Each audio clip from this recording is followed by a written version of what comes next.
The 99% certain patch notes were released today for 11.21, and the gist is here to bring you all the details on what they are going to mean for Summoner's Rift, and of course, our red hot tier list. And let me just say that there are some serious buffs and nerfs in here, some are very questionable, and yeah, let's get into it. Now, the first thing before we get into the tier list, guys, I just want to say that in 11.21, if you didn't know already, all chat will be disabled, which is a very interesting change because now only 4 players can flame you and not 9. But in all honesty, this is just really weird because you can disable all chat if you want to. So yeah, it's a bit of a weird move, but let's start with the tier list, guys, and talk about top lane. And there are some serious changes coming in. And let's start by talking about the actual system buffs and nerfs. So the first system nerf that is coming is to Conqueror. And this is a legit nerf because if you're playing an AP champion, you're getting less damage per stack, and the buff duration is only going to be 4 seconds now. So each stack of damage you get is actually not going to be there as much. And for champions who take a rotation of spells to stack their Conqueror, champions like Aatrox, champions like Mordekaiser, these slow stacking Conqueror top lane champions, this is a really big nerf for them. But unfortunately, for most of us anyway, champions like Fiora and Riven can still benefit from the new Conqueror just because they can stack it so quickly. And because they are already strong, you can see them residing in the crazy OP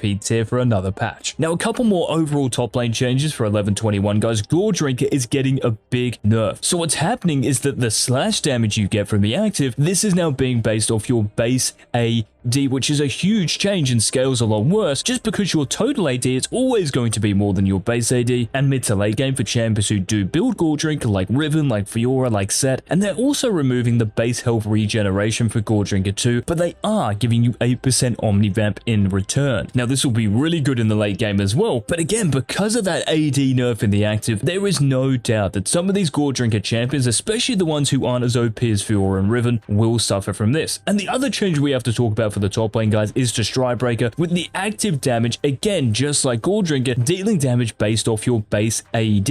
Now, you are getting 5 more attack damage when you buy the item, which is kind of nice, and the active, you don't really need it that much for the damage, it's more for the slow and the actual stickiness, so this one certainly sounds like more of an adjustment. So with these changes, let's get into the actual tier list, and you can see that for Teemo, he has gone to crazy OP tier, and this is because for Teemo next patch, he's getting some of the biggest buffs I've seen. So your Q cooldown is going down by 1 second to 7 seconds, and the blind duration is going up to 3 seconds at rank 5. It's also starting at 2 seconds now instead of 1.5, and the missile speed, the speed at which your dart travels, is up by 1. This is all honestly just stupidly OP for Teemo, who already is a very good champion in the top lane with good win rates, and he does very well into good top lane champions at the moment. And if you just think about this for a second, if you were to build, let's say, Leandra's Anguish, which is giving you a lot of ability haste, with your Q cooldown there at 7 seconds in the late game, you're going to have this ability close to 3.5-4 seconds. This means champions are going to be permanently blind because it is lasting 3 seconds now. So the 11.21 Summoner's Rift is going to be an absolute shroom fest. Now, one champion who was in crazy OP tier, who is now in S tier, this is Quinn. And the reason Quinn has dropped down is all because your W, the bonus attack speed you're getting, is down by 20% of rank 5. Now remember, if you're playing top lane Quinn, this is the ability you're maxing first, so this 20% drop is going to be significant. This W max and the fact you're a ranged champion is what was making Quinn so good, in fact the highest win rate in 11.20, so a nerf is of course understandable, but this one seems a little bit over the top, but she'll still be good. Now another top lane ranged AD champion who's getting nerfed, this is Graves. But despite this nerf in your E's armor, Graves is staying in the low-key broken tier, and the reason is, even though your E in the armor it gives you makes you one of the best anti-AD champions in the game, and being a ranged champion, you still have easily enough tools to be a really annoying top laner to play against. The actual damage you do, you're a ranged champion, you're hard to kill because you're a smokescreen, because you're a dash, and with the shield burn plated steel cap setup, it's like you have enough sustain and resistance anyway to put up with these top lane fighters. So this E nerf, I'm not saying it's not enough, but it's nowhere near as big as some of these others. And the last top lane champion who got changed, guys, for 11.21 is Sion, with your W shield ratio scaling more off your max HP. This is really nice because you are going to be maxing your W second, but even in the laning phase, this will still be nice. And I should also bring up here that the health rune shard, so in the minor runes, this is giving you more HP later in a game, so a bit more scaling. So maybe there's some Sion tech where you go this rune shard to really capitalize on this buff, but it's not really going to push Sion anywhere, so he's going to stay in B tier. Now moving on to the mid lane, guys, let me just say that some of these changes you're about to listen to, very interesting. Now remember the Conqueror nerfs I talked about for AP champions because you're getting less damage? This is important. So if we're talking about Katarina, if we're talking about Silas, there's going to be less kills on the table. And we also have to talk about the Ingenious Hunter buff. buff. So for your items, this is giving them an extra 10 haste, and it's also giving your items more haste per stack you get. So in the mid lane, if you're a champion who bases a lot of their play off utility, so whether this is with Everfrost, maybe Ghostblade, this is a significant buff and will honestly get picked more now because Ravenous Hunter is getting nerfed again. It's like kicking a dead horse at this point. So what's happening is that the Omnivamp per stack you get is down by 0.3% to 1.2 now. And this nerf, honestly, yeah, just wasn't the best anyway, so I don't understand the nerf here. Just a little over the top from the balance team. But with all that said about the mid lane maroons, what about the champions? So the first one, Lux. She has gone to crazy OP because she is getting 4 huge buffs, and this is all because of that upcoming skin. Now, your attack speed per level is doubling from 1 to 2%, and though it might not seem like much, this is actually going to be really useful for your laning phase and late game when you're trying to proc your passive. And speaking of your passive, the mark duration. This is going to extend if your basic attack on that enemy is in fight, or if your ultimate is being cast. Remember, both of these consume your passive, so the fact this is going to stay around for longer means you're going to enhance your damage. And then we have your ease-based damage, which is getting buffed by 10 at each rank and is also scaling off 5% more AP. And for an ability which is pretty much impossible to miss in the mid lane, and because it's the ability you max first, this is huge. And lastly, your ultimate's cooldown. This is down 20 seconds at rank 1. So at level 6, it's on a 60-second cooldown. That's every minute. This is absurd. So even if you don't want to use it on the enemy champions for your wave clear to steal your jungler's blue buff, this is awesome. And this is why Lux has got to be in the crazy OP tier. And the next champion we have to talk about, Viego. And as you can see, some nice buffs are coming in. So your Q is scaling more off your total AD, nice, by 10%. Your W, when you use it, you get slowed by less, nice, you might be able to catch more people out. And your ultimate's crit ratio is up to 100%, which is really nice if you're going Shield Bow or Kraken Slayer. But for lane Viego, it's still really bad because of all the sustain nerfs with Ravenous Hunter going down now as well. So he's much better off being played in the jungle, but maybe, just maybe, you might be able to make him work in the mid lane. And lastly, in the mid lane tier list, we have Akshan, and there's a nerf coming in, so your ease damage, which remember your heroic swing, this is what you're maxing first, and the damage at later ranks is going down up to 20 at rank 5. So this means your trading potential, your one-shot potential, your assassination, there's just going to be less kills in 11-21 for you. And this is why Akshan is going to be low-key broken. He's still going to be good because of the damage in your passive, the shield, the fact you can still revive your teammates. So I think people are not going to play Akshan as much, but he's still actually going to be good. And we've also moved Teemo to S tier because after these buffs, how can you not? Now moving down to the bot lane here, guys, and talking about the AD carry tier list for 11-21, and keep in mind the Conqueror, the Ravenous Hunter nerf for champions like Aphelios, Samira, maybe Draven. This is certainly going to hurt these champions, but we have to talk about the nerfs and buffs coming into the bot lane first, and the first of these is to Miss Fortune, who is now moving down to S tier from crazy OP. And the reason, guys, is because there are 2 nerfs. So the first one is your base mana, so having 25 less means you can't spam your spells as much, and there is a W mana cost nerf as well, so it's now costing 15 more mana for that extra movement speed and attack speed. And because you do use your W and your abilities a fair bit in the early laning phase, this means that in terms of being that lane bully that you are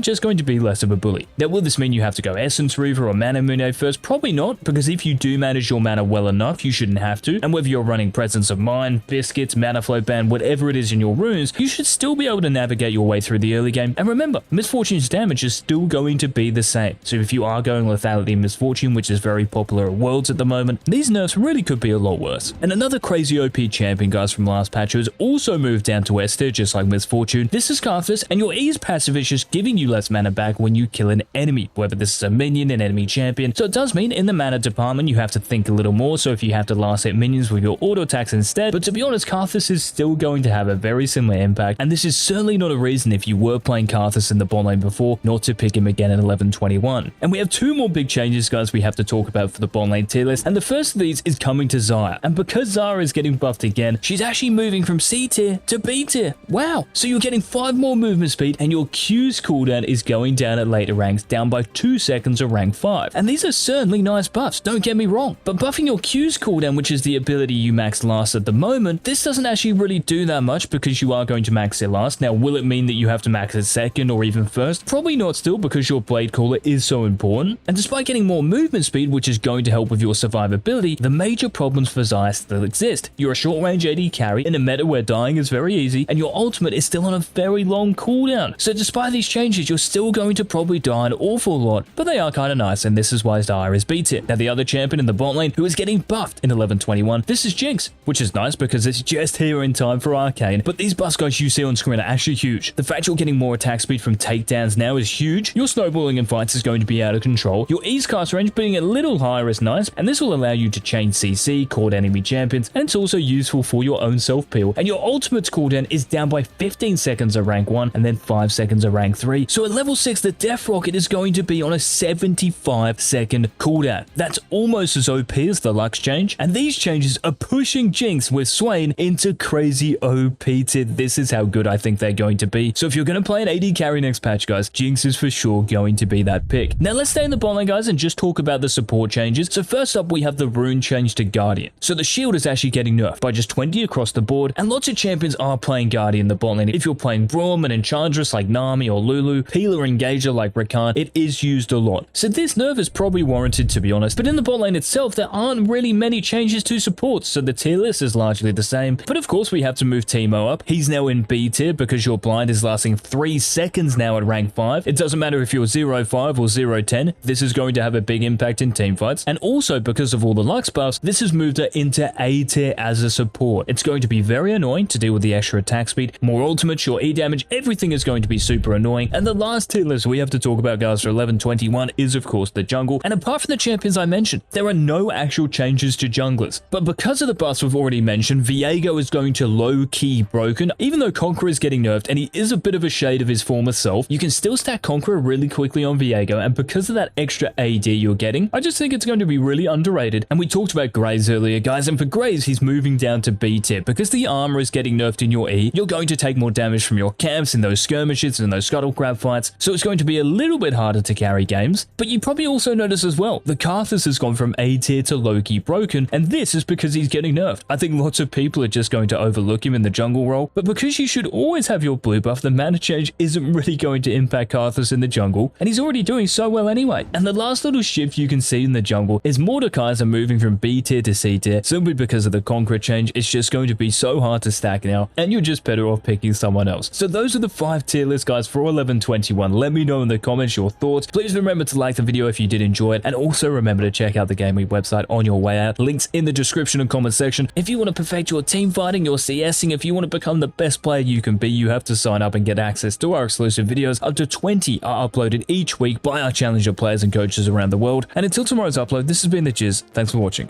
Bye.